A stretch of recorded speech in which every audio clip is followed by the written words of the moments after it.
Les squatteurs, vous savez, ce sont ces individus qui occupent illégalement un logement vacant. Les propriétaires se retrouvent souvent démunis face à cette situation. À Nice, un nouveau système est en cours d'expérimentation pour lutter contre ce fléau.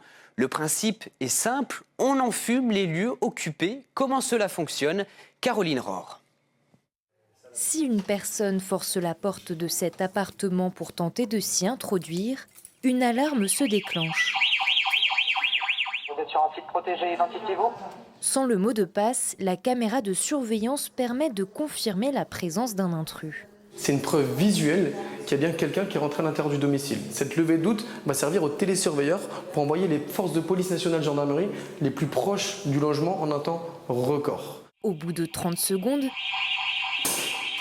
une fumée épaisse et irrespirable se propage dans tout le logement. C'est de la glycérine végétale qui va remplir à peu près 100 mètres carrés, tout simplement. C'est pas nocif, ça laisse pas de résidus et ça empêche le squatteur ou le cambrioleur de rester. C'est le but, c'est une fumée qui va rester à peu près 2 heures le temps de tout évacuer. Souvent occupés par des familles et des trafiquants, les logements vacants sont difficiles à surveiller. Ces agents anti-squat sont employés par un bailleur social. Leur rôle, faire du porte-à-porte pour demander aux squatteurs de quitter les lieux et enclencher les procédures d'expulsion. Pour eux, ce système de surveillance sera un gain de temps considérable. Ce qui va changer pour nous, ça va être le fait de peut-être pas intervenir 4-5 fois sur le même logement.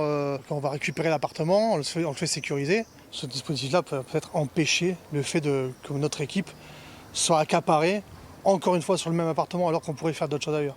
Coût du dispositif, 36 000 € pour une durée d'expérimentation d'1 an sur 40 logements. Côte d'Azur Habitat est le premier bailleur social à utiliser ce système en France.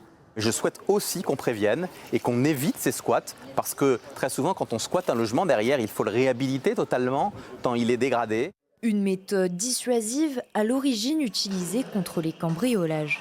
On pourrait croire que ce dispositif s'inscrirait dans le cadre de la loi anti-squat, mais en fait non, c'est tout simplement un droit d'un propriétaire d'installer un dispositif de sécurité dans son appartement et qui ont peur de se faire plutôt cambrioler.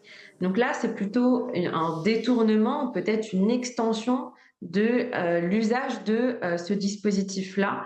L'an dernier, 116 squats sur les 300 logements vacants de Côte d'Azur Habitat ont été évacués.